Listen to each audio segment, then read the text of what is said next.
Have you ever seen a UFO? Bigfoot or some ghost? On Tactiles, there's Susie. She is the host. We really like to hear from you. You can tell us then all about the aliens.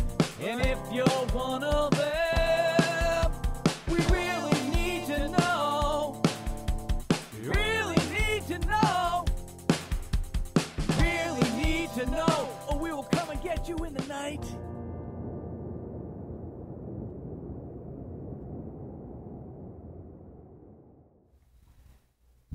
Hi, welcome to Out of This World with Susan and Willy. I'm Susan Spooler, your host, and today our guest is Roxy Zwicker from Portsmouth, New Hampshire. Hi, Roxy. Hi, Susan. Thank you so much for having me. We're delighted to have you here in our studio today.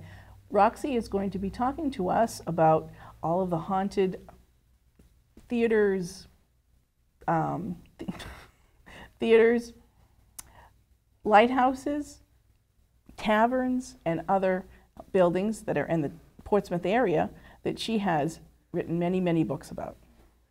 Portsmouth is a great city to do tours and learn more about the haunted history. We're pretty old, dating back to 1623, so there's a lot of layers of ghost stories and folklore about our city. So it's one of the things where I can go to the local grocery store and sometimes I'm dressed in costume, sometimes I'm not, and random strangers will come up to me while I'm in the dairy aisle and say, hey, I live in this haunted house, I grew up in this haunted house, and there is just a plethora of stories. Honestly, you can't walk a block in the city without hitting a couple of haunted buildings. I've gone on several tours with Roxy, and one of the most fascinating sites is the theater that's over by Bow Street. And we went into the basement, and we used our cell phone. We used our cell phones and our cameras, and we were able to capture orbs, and that was very, very interesting.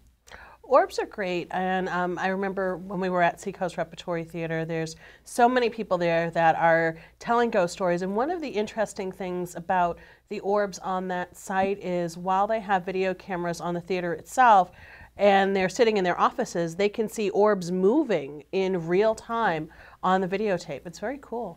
What's interesting is that you can't see them when you're looking at them, but if you have your camera, you'll see them on the camera screen. So that's where the electronics come into play when we're trying to capture them. Well, it's amazing how you can see that energy through the camera, but not often with the naked eye. Right. So tell us about, there's various caves or tunnels that are in Portsmouth? Portsmouth has a lot of tunnels, and again, when you think of your old seaport towns, there were a lot of ways to move things below the streets. And when we talk about things, we're talking about everything from alcohol to the human cargo, whether it was slaves or they were trying to get more crew for their ships. And certainly Portsmouth has quite a few tunnels beneath the city, one right underneath St. John's Church. That's right, and that one right out to sea, didn't it? It did. That's where most of our tunnels went to, right to the docks. So what happened was people, you were telling me before, or sailors or men would be in bars, and then they would be getting drunk, and then they would be captured and then brought into there would be holes in the floors, and they would be brought down to the docks, to the ships, and then they'd wake up the next day out to sea. And they were given two choices. If by all means they wanted to swim overboard and try and make their way back, they could, or they needed to get to work for the captains who were smart and paid off any money they owed. Ah, so these were people that had debts. Ah, I see. Okay. So you also have looked at lighthouses and graveyards in the Portsmouth area. Tell us about those. Tell us about the graveyards. Oh, I could go on all day about our graveyards. We have some amazing graveyards in Portsmouth. Portsmouth being the colonial city, our oldest cemeteries are the oldest in the state, dating back to the 1600s. They're very active with spirits, very active with energies. One of my favorites is the Point of Graves, which goes back to the 1650s, and there's a great spirit in there, Elizabeth, who we douse a lot with, and that was one of the fun things to do with you, is go in there and douse and talk to her, and that's just a great memory that I have with burying ground with you. That's right. Yeah, that was a lot of fun. And I know that you've had some experiences lately with some other communications in the graveyards where people will sometimes they'll hear voices or they'll have feelings or the smells. So it's a combination of all of that. We've had people that are touched. We have people that hear voices, turn around and look at the stone. We've even had some really strange phenomena in very recent tour history with a leaf on one of the trees in the burying ground actually displaying the word help grown into the leaf, H-E-L-P. And I know it sounds really strange, but it is one of the most incredible things I've ever seen. So we're trying to delve into that story and see what's going on. Yeah, that was fascinating. I was speaking to a couple of friends of mine who are into these phenomena, and they found that to be rather unusual. So also you've worked with lighthouses and haunted lighthouses. Portsmouth Harbor Lighthouse is over in the Great Island of Newcastle. And it's one of the first lighthouses that was established in the country, one of the first light stations back in 1771. And I have a close connection to one of the last lighthouse keeper's wives, Connie Small, and she passed when she was 103. Wow. And she had amazing stories there at the lighthouse. And during one overnight investigation, it was recently after her passing, she made herself known, and she was actually thanking me for flowers that I had placed in her coffin. It was an incredible, incredible moment for me. That's amazing. So there are other phenomenon that you've experienced when you've gone to taverns. I know we went one of the tours. We went to a tavern, and that you brought us up into one of the haunted rooms above where the bar was. Yeah, Portsmouth has its share of haunted taverns and also has its share of taverns as well. And they all seem to have their own unique stories. Some of them have tunnels underneath them. Some of them were used during the American Revolution, so they go back to the 1700s. And all of them have amazing stories. We have one that was a Masonic lodge and has a floating floor. The floor is filled with beach sand, and that is serving as a soundproofing element so no one could hear what's going on at the secret meetings in the building. So that ups the energy. Wow. That's right, because sand is silicon. So do you have any other stories you'd like to tell us? Well, I am excited about the UFO Festival because I'm going to get to tell some stories that I typically don't tell on the tours because we are expanding out into other areas such as Mount Washington. And I don't know if you knew that the first UFO photograph taken in the United States was taken in the late 1800s, seen off of Mount Washington. I didn't know that. Thank you for sharing that. I'm sure that there are many people that may not be aware of that fact. So this is all very exciting. So New Hampshire has just a plethora of stories and folklore, and I just love diving into them. They do, especially where we're looking up by Cannon Mountain, where Barney and the Hill family. Sure. That's right. Barney and Betty Hill. Yep. Sorry about that. Famous story. Yes, they were abducted, and so that's we'll be visiting those phenomenon as well. So, okay. So Roxy, tell us about the Isle of Shoals. We were going to be going out there for a conference last year, weren't we? We were going to be doing an event out on the Isles of Shoals. The Isles of Shoals are a group of 9 islands just off the southern Maine and New Hampshire coast, steeped in a lot of legends, lore, and mystery. They were discovered in the 1580s by Captain John Smith, the Captain John Smith, which is amazing.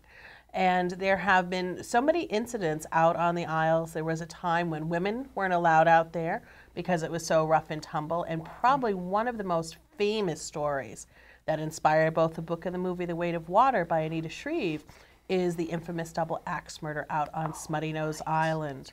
And a man named Louis Wagner allegedly rowed out 9 miles in a rowboat in March in the late 1800s and murdered 2 women with an axe. Sat down, had a sandwich.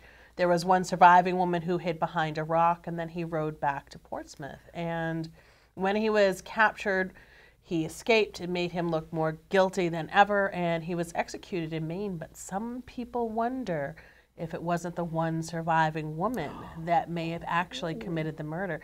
And while it's 125 years later, people still debate the story. And of course, I know where the axe is. It's in downtown Portsmouth in the old Athenaeum, so it's on display if you want to see it. It's on display. Wow, It's pretty cool. I love that. So, wow, there's always these old untold mysteries that are out there with these the ghost stories and such. So tell us another story about one of your the haunted theater. Tell us something about that.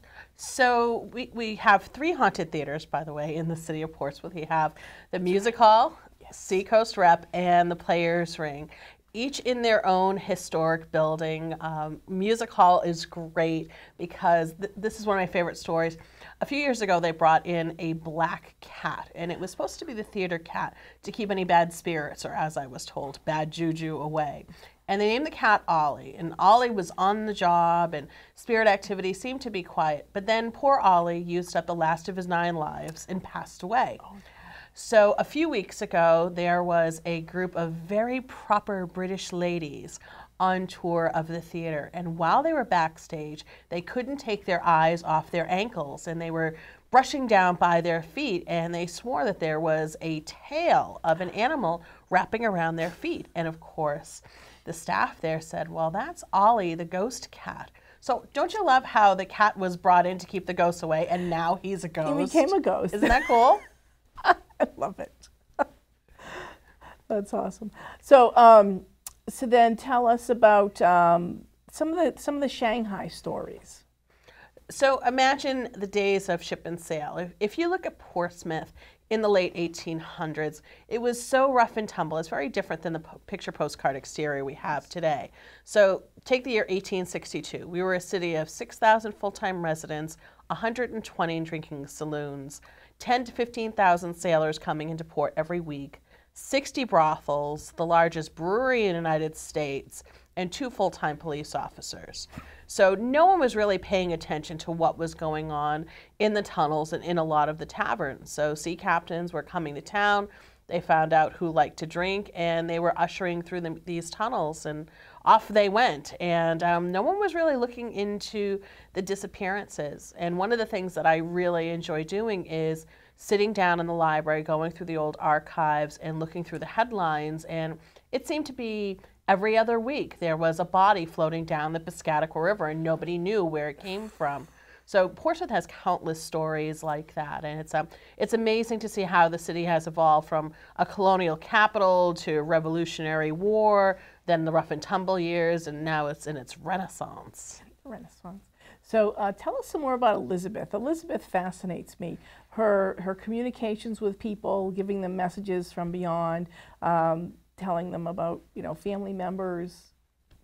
Well, what's interesting about Elizabeth is, and this is a long relationship that I've had with her, and I just ask that people keep their minds open.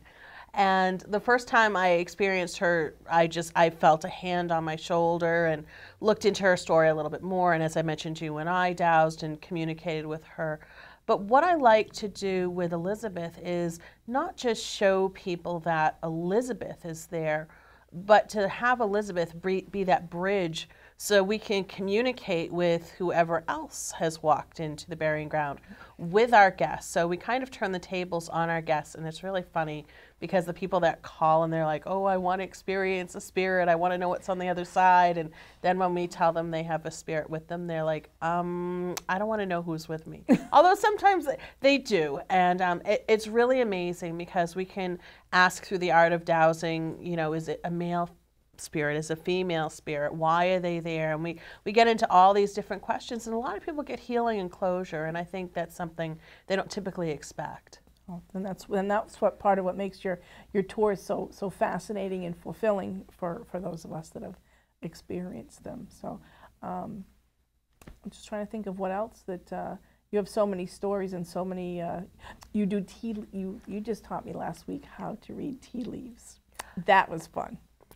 Well, and that is an ancient art that has skipped a generation. When we talk about tea leaf reading, it was really big in the 19th century during the spiritualist movement, and it's something that our grandmothers knew about, but our parents don't really talk about it that much. No. So I love the whole notion of parlor tricks and table tipping and seances and tea leaf reading. There's just another way to read unseen energy. That's right. That's right. So we've had this wonderful exchange over the years that I taught her how to dowse, And then she taught me how to read tea leaves. So we're trying to bring back all these ancient phenomenon and arts. And if you're going to drink tea anyways, why not read the leaves? That's right. And there's always little people in them, or glasses, or eyes. It was a lot of fun. It was a lot of fun. So Roxy is going to be one of our speakers at the Greater New England UFO Conference, which is on Saturday, October 17th of this year, 2015, at Leominster City Hall, 25 West Street in Leominster, Massachusetts. Our website is newenglandufo.com. That's www.newenglandufo.com. So, Roxy, I want to thank you for coming to see us and share your stories, and she'll have more, and she'll have a PowerPoint presentation to show a lot of these phenomenon, and so we're really looking forward to the whole experience, and so thank you very much for coming. Thank you, and it should be an exciting event. Absolutely. So welcome to my spaceship. Let's drive away. Have you ever seen